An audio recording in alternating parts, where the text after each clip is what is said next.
Good morning, Year 5, and welcome to Thursday's SPAG lesson. Now, on Tuesday, we had a look at using commas in parentheses, and that's what you're going to carry on with today. So let's have a look and see, first of all, what our word of the day is. So our word of the day is a verb, which is churn. If something churns water, mud, or dust, it moves it about violently, and it's often used to describe that feeling in your stomach when you're anxious or nervous. So Jenny's stomach churned as she waited to see the doctor. Synonyms: stir and agitate, and you can have churned or churning. So have a go at writing your own sentence using that word of the day.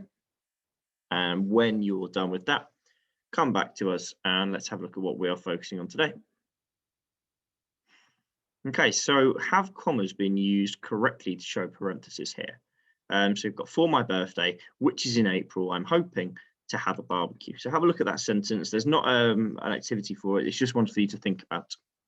So hopefully you realize that actually which is in April is the parenthesis. So the comma needs to be after April because we need to be able to take the parenthesis out of the sentence and it still makes sense.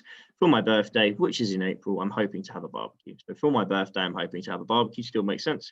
For my birthday is a fronted adverbial, so there would be a comma there anyway, but because it's got a double use there, it indicates parenthesis as well. Okay, so let's have a look and see what we're doing today. Let's remind ourselves of what parenthesis is. So it's when extra information is added in the middle or at the end of a sentence, just like a relative clause. The sentence should still make sense if the parenthesis was taken out, which is what we checked in the starter activity there. So here's some examples that we've looked at a few times now of parenthesis and of the sentence still making sense even when the parenthesis is taken out. Parentheses can be shown using commas, dashes, or brackets, and in the last few weeks you've been looking at all three of those, and this week we're focusing on using commas. We can remember that with commas and dashes, if parenthesis is at the end of a sentence, we only need one of them. However, with brackets, we always need two brackets.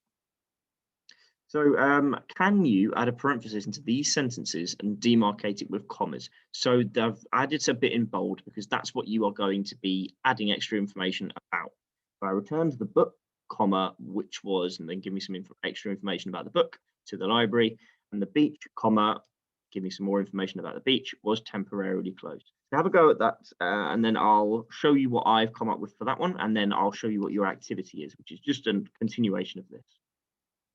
Okay, so I returned the book, comma, which had a battered spine, comma, to the library. You can see I've got commas before and after my parenthesis there, and then the beach, comma, which was normally heaving, comma, was temporarily closed.